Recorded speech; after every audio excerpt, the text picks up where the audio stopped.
Okay guys, this is a 2023 Lincoln Naultilus. I'm going to show you where the cabin air filter is located. You're going to open the glove box like this. On both sides, you're going to push this little piece in.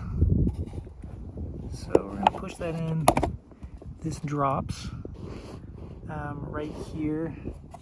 This is going to go in right there when you put it back in. But anyways, this is the door for the cabin air filter. You're going to get a Phillips and remove these two. I don't have one on me, I'm just showing you how to do it. But you're going to press this in like that, and this door will come off once you have those removed.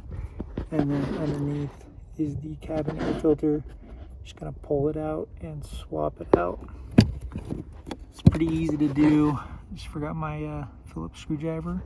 But when you're putting it back in, just make sure that this piece, that you guide it in just like that, and then just push it all the way in, and that's how you do it. Thanks for watching.